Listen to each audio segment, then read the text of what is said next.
Have you ever wondered why your phone, your laptop, or your electric car can hold a charge for so long? The secret lies in two elements: lithium and cobalt, the building blocks of rechargeable batteries. These tiny powerhouses are behind the scenes, making sure your devices are juiced up and ready to go. But where does all this lithium and cobalt come from? Picture a world map in your mind. Now put a big, bold pin on China. That's right, the Middle Kingdom is the largest global supplier of these two essential elements. It's like the heart of a complex, interconnected body, pumping life into the world of technology. Let's break it down in simpler terms. Imagine if lithium and cobalt were the flour and sugar in a cake recipe. Without them, there's no cake, in our case, no batteries. And without batteries, well, our tech-driven world would grind to a halt. But here's the catch. Lithium and cobalt are not infinite. They're finite resources tucked away in the Earth's crust. And with our growing hunger for technology, we're rapidly depleting these precious reserves.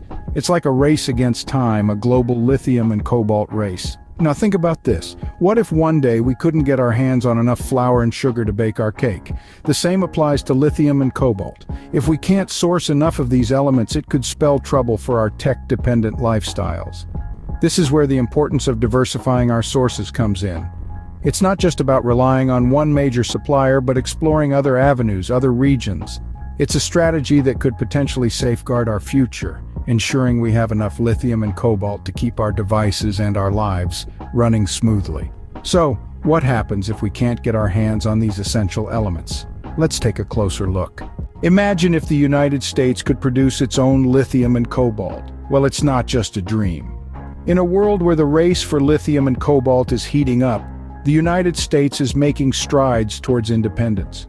Picture a chessboard, where each strategic move is a step towards reducing dependency on foreign sources. That's what the United States is doing right now. It's not just about winning the game, it's about changing the rules entirely. The federal government is playing a crucial role by offering incentives and grants to companies, startups, and research labs. Think of it like a sports coach encouraging the team to push harder, to innovate faster. These incentives are like the wind beneath the wings of American innovation, propelling it to new heights. But what do these incentives look like? Imagine you're a scientist working on a groundbreaking project to extract lithium from seawater. The federal government steps in and offers you a grant to fund your research. Suddenly, the impossible seems possible. You're not just working for profit, you're working for progress, and it's not just about the money. The government is also providing policy support, creating a favorable environment for these industries to grow. It's like cultivating a garden, nurturing the right conditions for the seeds of innovation to sprout and flourish.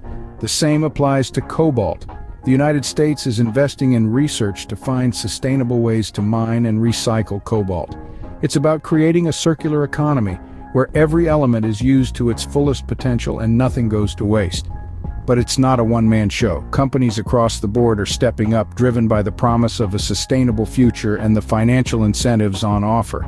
It's a win-win situation where profit meets purpose. But is it enough to just produce these elements? There's another piece to the puzzle. This is where recycling comes into play, but that's a story for another scene. For now, let's celebrate the strides the United States is making towards a future where it's less dependent on foreign sources for lithium and cobalt. And remember, it's not just a dream, it's a reality in the making. What if I told you that you could help reduce the world's dependency on China for lithium and cobalt right from your home? Now that's a powerful statement, isn't it? But it's not just a bold claim, it's a reality that's happening right now, and it's all thanks to recycling. Recycling, a term we've all heard since we were kids, is so much more than just sorting our waste. It's a crucial part of what we call the circular economy. The circular economy is a system where we aim to eliminate waste and the continual use of resources. We try to get the most out of products and materials, keeping them in use for as long as possible. So how does this relate to lithium and cobalt, you may ask? Well, these two elements are key components in lithium-ion batteries, which power everything from our smartphones to electric cars, and currently we rely heavily on China for these materials. But what if we could change that? What if instead of mining new resources, we could repurpose the ones we already have? That's where recycling comes in. Imagine this. You've just upgraded to the latest smartphone. Your old one is still in pretty good shape, but what do you do with it? Instead of letting it gather dust in a drawer, you could recycle it. Inside that old phone are precious metals like lithium and cobalt. By recycling, we can recover these materials and use them to make new batteries. Suddenly, you're not just cleaning out your junk drawer, you're contributing to a more sustainable future. You're helping to reduce our dependency on foreign resources and promoting a more balanced global economy. Now that's the power of recycling. It takes something old and transforms it into something new. It's a simple action with a significant impact. But remember, while recycling is a great step forward, it's not the be-all and end-all. There's still more work to be done, more innovations to explore, and more ways to make a difference. Recycling is a powerful tool, but there's an even bigger game changer on the horizon.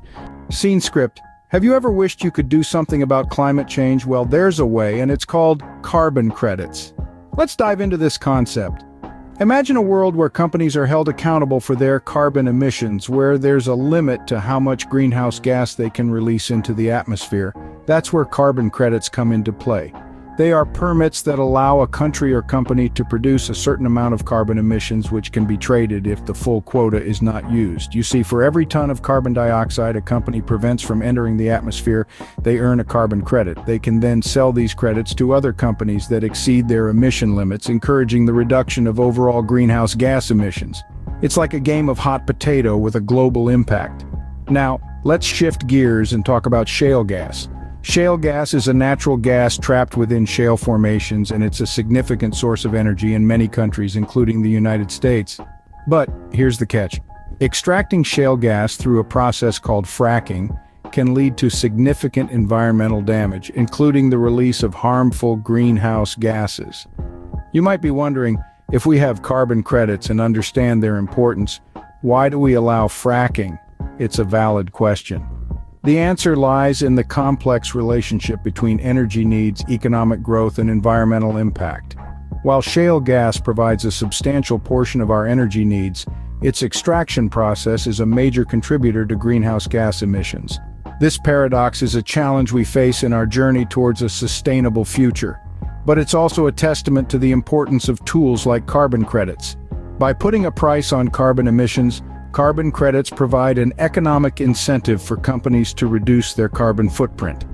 The battle against climate change is not an easy one, but with tools like carbon credits, we have a fighting chance. So as we continue to navigate this complex landscape, remember that every step we take towards sustainability, no matter how small, brings us closer to a healthier, greener planet. So we've talked about lithium, cobalt, recycling, and carbon credits, but how does this all tie into your future? Well, let's delve into the exciting world of green energy investments. The global shift towards sustainable energy is not just a trend, it's a necessity. And in this shift, there is a wealth of opportunity.